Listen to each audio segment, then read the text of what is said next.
यह एक 1960 के दशक की सेटिंग में एक हिंदी हॉरर कहानी है। कहानी का नाम पुरानी हवेली का रहस्य। 1965 का साल था। गांव के पास एक पुरानी हवेली थी जिसे लोग भूतिया हवेली कहते थे। कोई भी वहां जाने की हिम्मत नहीं करता था। कहते थे कि वहां रात में अजीब अजीब आवाजें आती थीं और किसी को वहां से जिंदा वापस नहीं देखा गया था। एक दिन शहर से एक युवा पत्रकार राजीव गांव में आया। वह इन अफवाहों की सच्चाई जानना चाहता था।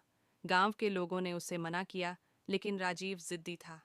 वह कैमरा और टॉर्च लेकर रात में हवेली की ओर चल पड़ा। हवेली बहुत डरावनी थी। टूटी फूटी दीवारें, धूल भरे फर्श और हर जगह मकड़ी के जाले।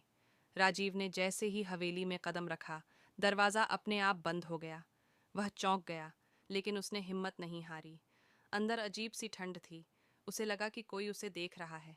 अचानक एक महिला की चीख सुनाई दी। राजीव ने आवाज़ की ओर देखा। एक छाया दीवार पर घूम रही थी।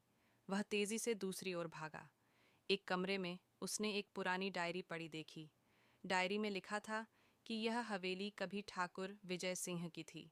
ठाकुर एक तांत्रिक से मिले थे और अमर होने के चक्कर में उन्होंने अपनी पत्नी और नौकरों की बलि दे दी थी। उनकी पत्नी की आत्मा अब तक हवेली में भटक रही थी। राजीव ने जैसे ही यह पढ़ा, उसे लगा कि कोई उसके पीछे खड़ा है। उसने मुड़कर देखा तो एक सफ़ेद साड़ी में लिपटी, बिना चेहरा दिखने वाली छाया उसके सामने खड़ी थी। वह चिल्लाया और बेहोश हो गया। सुबह गांव के लोगों ने उसे हवेली के बाहर पाया। वह बुरी तरह सहमा हुआ था और कुछ भी बोलने की हालत में नहीं था। बाद में राजीव ने गांव छोड़ दिया, लेकिन वह घटना उसके जीवन की सबसे डरावनी याद बनकर रह गई। सीख: कभी कभी अफवाहें केवल